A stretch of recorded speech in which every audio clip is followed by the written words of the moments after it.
आकर कहने लगे, कौन? विदुर जी, धृतराष्ट्र जी। जिस समय मैंने आकर समझाया था तो आपने क्या कहा था कि आपकी कोई संतान नहीं है, तो आपको क्या पता संतान का सुख क्या होता है। मुझे कितनी कितनी बातें कही गई थी, लेकिन आज आपका वो वही संतान दुख का कारण बन गई। 100 की 100 संतानें मारी गई। अगर उस दिन वो बात मान लेते तो शायद आपकी एक संतान भी न मरती, लेकिन माने नहीं। क्या क्या एक विचार, एक सीख मिलती है कि अपनी संतान को उम्र के हिसाब से प्रेम दीजिए। कहते हैं विदुर जी ने कहा कि मेरी तो कोई संतान नहीं है, और अच्छा है, संतान होती तो सूर्योधन होती, दुर्योधन नहीं होती। और अगर दुर्योधन हो भी जाती तो मैं उसको गला घोट कर मार देता, पर ऐसी संतान मैं अपने जीवन में कभी भी स्वीकार नहीं करता। लेकिन भगवान ने उनको वो सौभाग्य प्राप्त करवाया। गए हैं बाजार, सोचे कि फल भगवान के लिए लाने के लिए जाऊं, लेकिन भगवान तो उतने तक आ ही गए, दरवाजा खटखटाने लगे। अरे चाची दरवाजा खोल। विदुरानी ने जैसे ही आवाज सुनी, दरवाजा खोला, भगवान सामने खड़े हुए थे। उस प्रेम में इतनी मोहित हो गई महाराज कि भगवान को लेकर बस घूमती जा रही है, गोल गोल गोल गोल चारों तरफ बस घूमे। अब जैसे जैसे वो घूमती जा रही है, भगवान बोले, अरे चाची हमें बैठने के लिए तो बोल। मैया इतनी पागल हो गई, इतनी मोहित हो गई प्रेम में, अंदर गई, बाजोट लेकर आई, लेकिन ढालते समय उसको उल्टा ढाल देती है।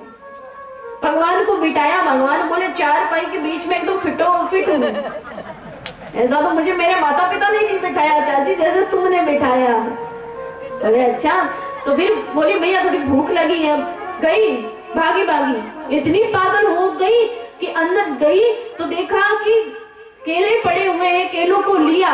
पागल है कि छिलके उतार रही है तो गिरी गिरी बाहर फिका रही है और छिलके छिलके छबड़ी में डाल रही है।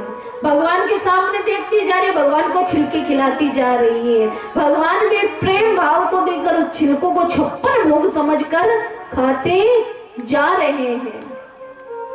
जब विदुर जी आए, देखा ये दृश्य, भगवान उल्टे बाजोट पर बैठे हैं, छिलके खा रहे हैं। अपनी पत्नी को एक तरफ लेकर कहा कि आज ही भगवान हमारे घर पर आए, आज ही तुमने ऐसा स्वागत किया भगवान का। रोने लगी विदुरानी। भगवान यहाँ पर जब भगवान को इस प्रकार से देखा तो विदुर जी ने भगवान को उठाया, बाजोट को सुआ किया और भगवान को बिठाया। बिठाकर अब भगवान को केला खिलाए, फल खिलाए। लेकिन भगवान खाते खाते कहने लगे, विदुर जी एक बात बतलाऊं, जो स्वाद विदुरानी के उन छिलकों में आ रहा था ना, वो स्वाद आपके इन फलों में बिल्कुल भी नहीं आ रहा। तब यहाँ क्या सीख मिलती कि भगवान भाव के ही भूखे हैं। भगवान कोई बड़े बड़े व्यंजनों के, बड़े बड़े स्वादिष्ट भोजन के भूखे नहीं है। क्या कहा? वो सबसे ऊंची प्रेम सगाई, सबसे ऊंची प्रेम सगाई, दुर्योधन के मेवा त्यागे, साग विधुर घर खाई, सबसे ऊंची प्रेम सगाई। वो सबसे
भगवान ने यहाँ पर महाभारत की जो रचना में है, भगवान ने उन भक्तों को भी वो सुख प्रदान किया, लेकिन जहां जो सही था उसको।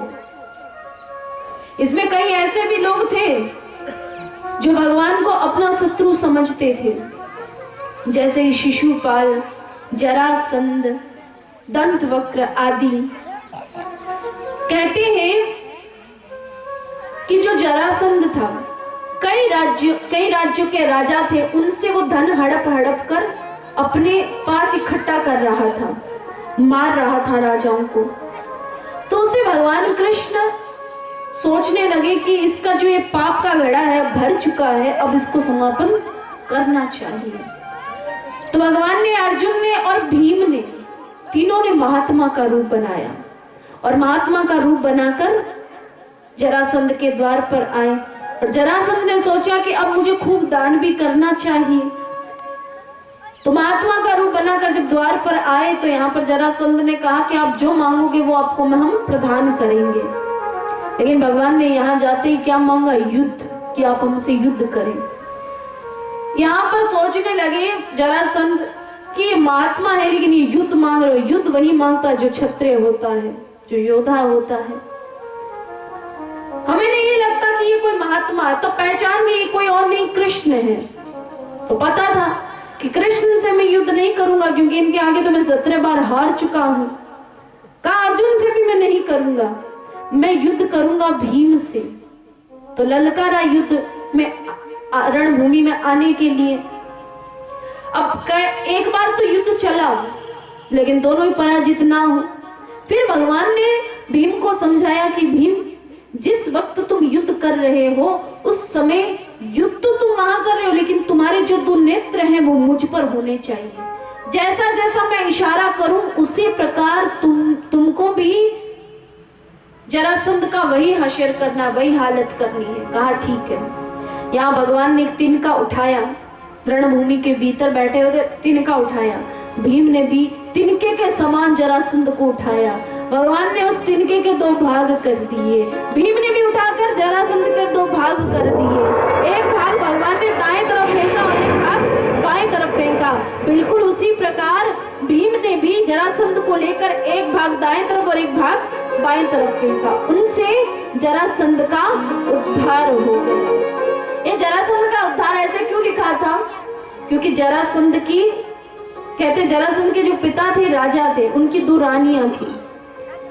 राजा ने फल लिया तो फल के 2 भाग किए, आधा भाग एक रानी को दिया, आधा भाग एक रानी को दिया। उससे क्या हुआ? रानियों को आधी आधी संतान उत्पन्न हुई। सुबह की भोर वेला की बात थी, रानियां डर गई तो रानियों ने डर के मारे उन संतानों को बाहर फेंक दिया। वहां जरा नाम की एक राक्षसी आती है, 2 भाग को उठाकर आपस में जोड़ती है और अपने मंत्रों के द्वारा जब उससे स्पर्श करती है तो उनके भीतर कहीं शक्ति आ जाती है। तो उसके कारण कहते हैं उनका नाम पड़ा जरासंध। और उनकी मृत्यु, जैसे उनका जुड़ाव हुआ वैसे ही उनकी मृत्यु होनी लिखी थी। भगवान आदि पांडवों में विराजमान थे। शिशुपाल भगवान को गाली पर गाली देता जा रहा था। भगवान ने कहा मैया, मैं इसकी 100 गाली माफ कर सकता हूँ, लेकिन 100 के ऊपर अगर इसकी गाली एक भी गई तो फिर मैं तो रुक जाऊंगा, लेकिन मेरा ये सूरदर्शन चक्र रुकने वाला नहीं है।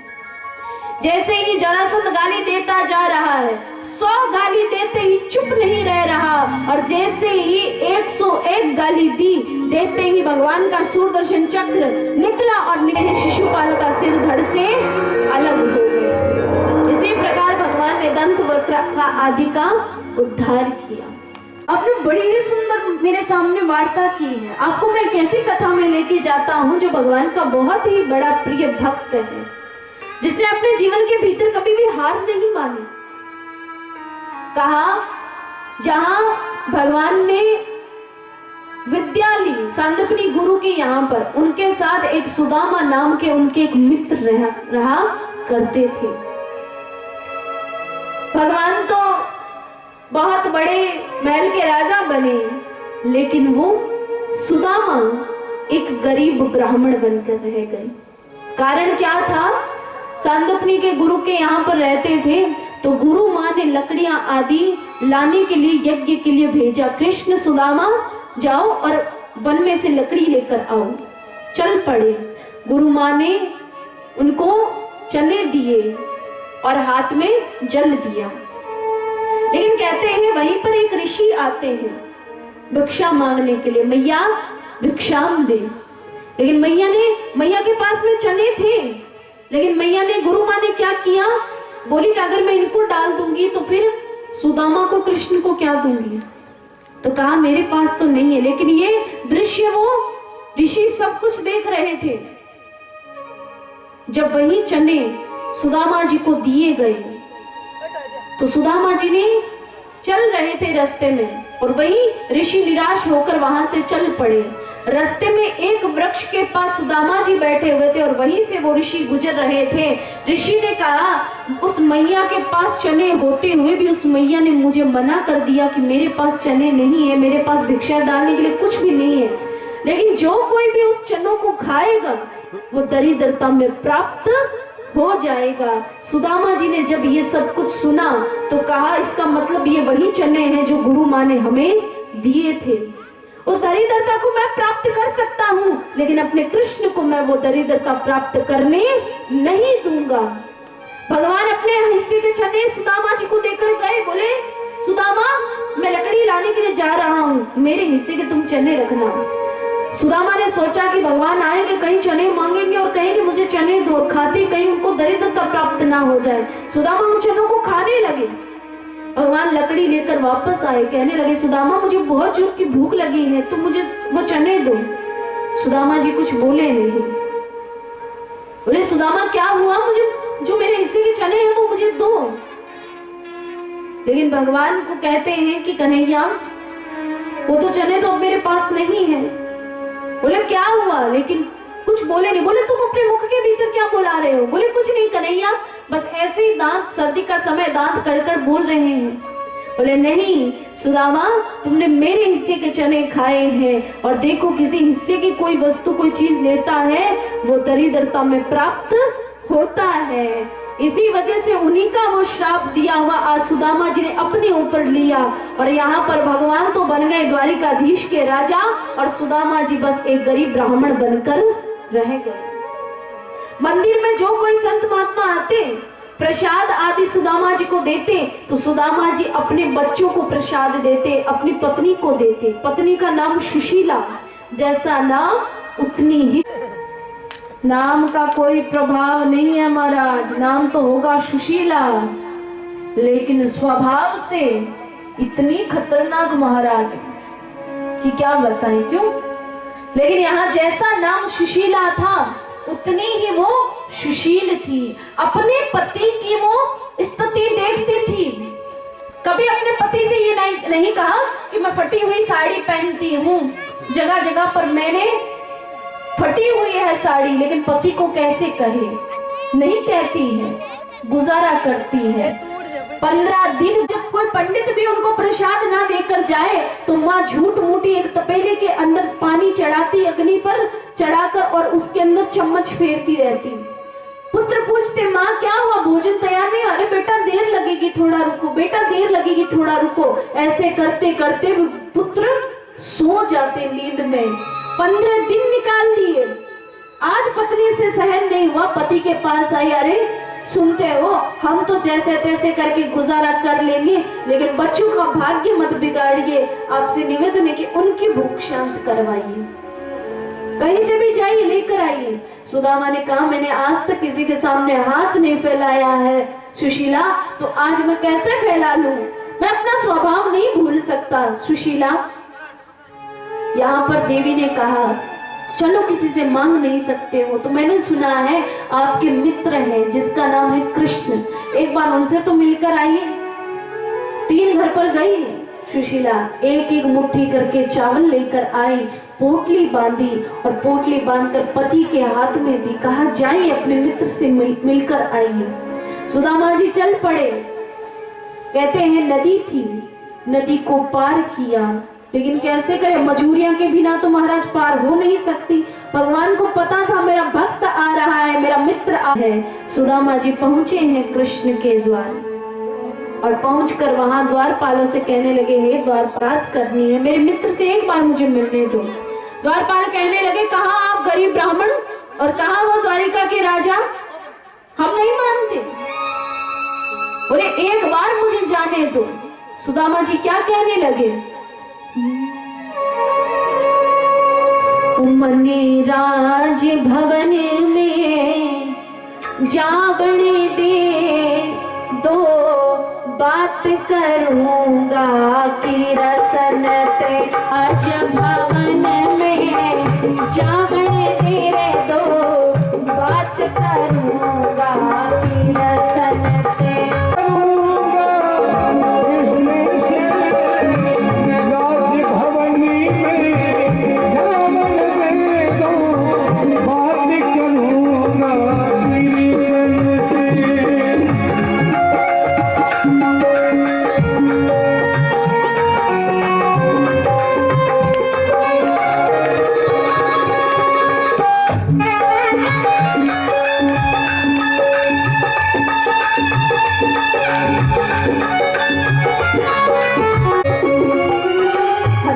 सभी माताओं से निवेदन करती हूँ कि अब तो थोड़ा ही समय रहा है सुदामा चरित्र और उसके बाद थोड़ी सी कथा और फिर हम भी आरती में प्रवेश करेंगे। लेकिन क्या कहते हैं सुदामा जी,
और जाकर जैसे ठाकुर जी से कहा कि बाहर एक दरिद्र ब्राह्मण आया है जो अपना नाम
में जावण दे दो, बात करूंगा की रसन पे।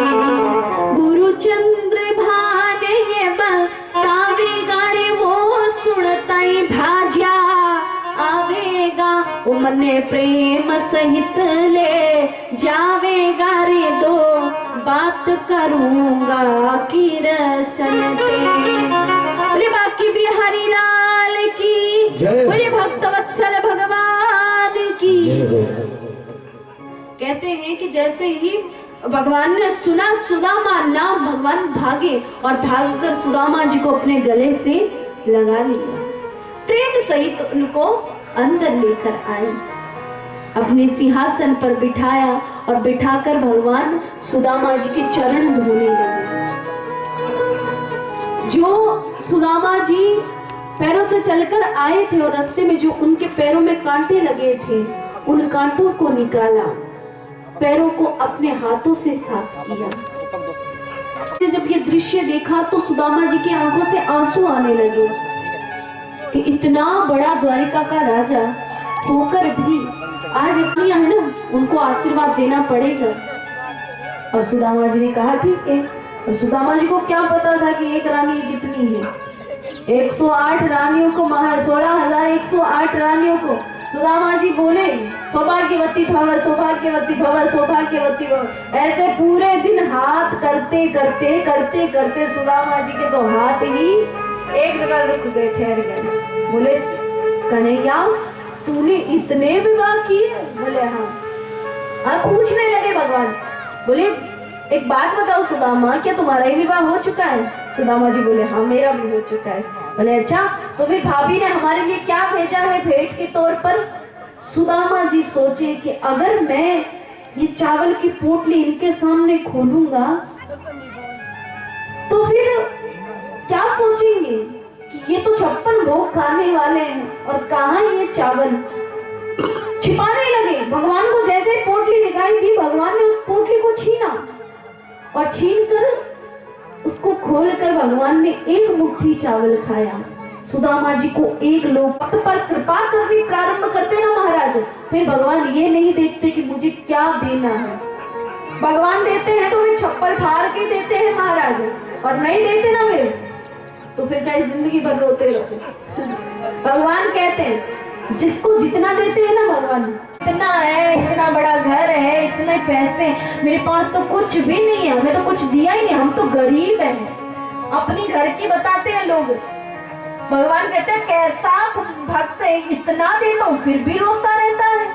और जिसको भगवान कुछ भी नहीं देते लेकिन फिर भी वो कहता भगवान ने खूब दिया है, भगवान ने खूब दिया है, और वो खूब दिल खोलकर महाराज अपने धन का सदुपयोग करता है।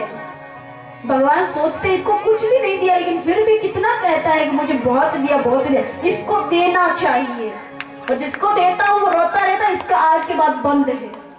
तो वही बात है महाराज, अगर खुलकर रखोगे ना दिल को, चाहे कुछ भी ना हो, लेकिन कृपा भगवान की समझो, अगर जीवन में अच्छा हो जाए ना तो समझना, तो कभी भी ऐसा दोष मत देना कि भगवान ने गलत किया है।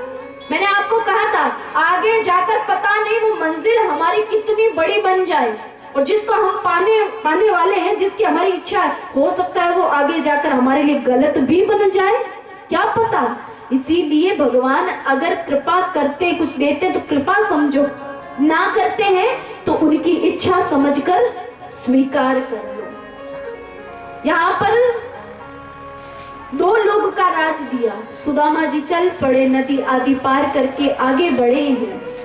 चलते चलते जब सुदामा जी महल को आए हैं, देखा टूटी फूटी झोपड़ी ना दिखा महाराज, बड़ा सा एक महल खड़ा दिखाई दिया।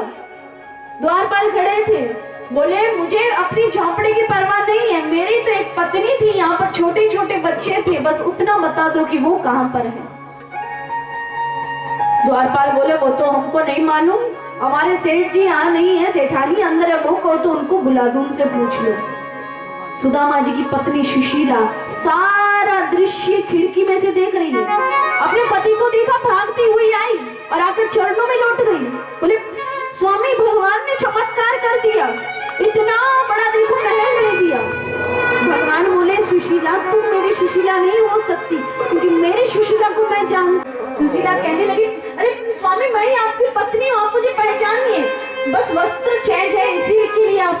है कि मैं वो सुशीला नहीं हूँ। सुदामा जी ने कहा जब अपना इतना जीवन मैंने इस प्रकार से निकाला तो अब इस माया के जाल में रहकर मैं अपनी भक्ति को अधूरा नहीं रख सकता। इस सुख को मैं त्यागता हूँ। सामने एक वृक्ष था, उसी वृक्ष के नीचे जाकर बैठकर सुदामा जी ने अपनी भक्ति सफल की। बोले भक्त वत्सल भगवान की। वहां पर बैठा हुआ है, तक्षक नाग आता है, वहां पर कहते हैं जो परीक्षित के पुत्र थे जन्मजय, उन्होंने यज्ञ सर्प यज्ञ करवाया लेकिन उसका कोई फायदा नहीं हुआ। तक्षक नाग आया, आकर उस मृतक शरीर को डसकर और वही श्राप पूर्ण गया। कहते हैं कि परीक्षित को नहीं, परीक्षित के शरीर को वह सर्प डसा और इस प्रकार स्वागत पूर्वक परीक्षित जी कहते हैं भगवान के धाम को जाते हैं। बोले परीक्षित जी महाराज की, बोले सुखदेव जी महाराज की। ऐसे गुरु हमें भी मिले और हमारे भी जीवन को कृतार्थमय करें। आइए प्रेम और भाव से सभी हाथ जोड़कर एक बार सभी बोलेंगे। सभी से निवेदन है, पीछे पीछे जिसको आए वो बोले, जिसको ना आए लेकिन मन के भीतर राम का नाम होना बहुत जरूरी, कृष्ण का नाम होना बहुत जरूरी। सभी हाथ। 68 तीर्थ मारा गुरु जी रचना, 68 तीर्थ मारा गुरु सरस्वती। 68 तीर्थ मारा गुरु जी रचना,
संसार सारम भुजगेन्द्रहारम सदा वसंतम हृदयारविंदे भवम भवानी सहितम नमामि।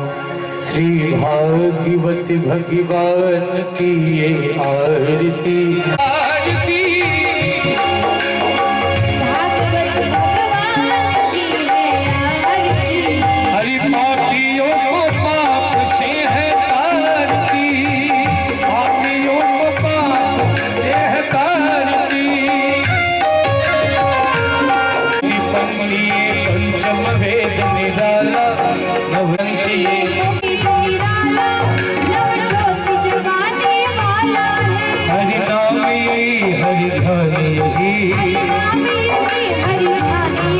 जग के मंगल की आरती पापियों को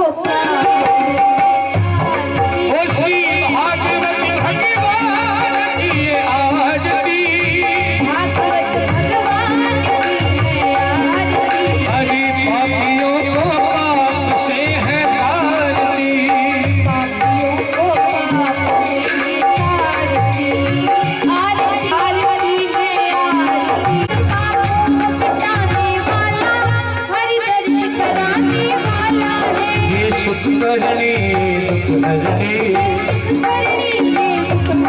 श्री मधुसूदन की आरती पापियों को पाप से तारती। श्री भागवत भगवान की आरती।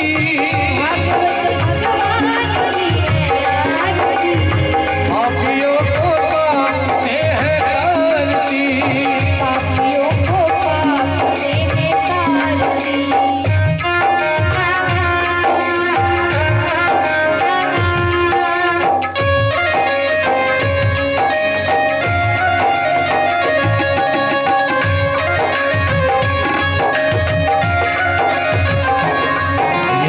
कोई बोल भगवंत खोल सच मार्ग बताने वाला बिगड़ी को बनाने वाला है।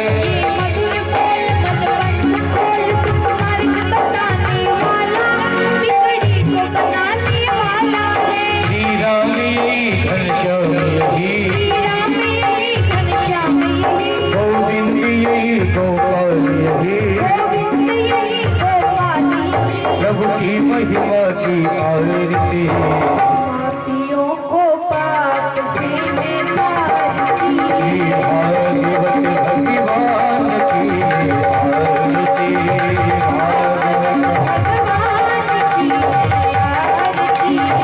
पापियों को पाप से है तारती, पापियों को पाप से है तारती।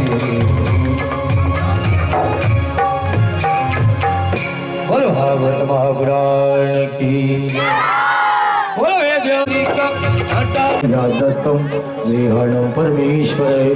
श्री प्रेमो पुष्प चढ़ाओ, भगवान का अर्पित करो। यहाँ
लाइट किधर लाइट है लाइट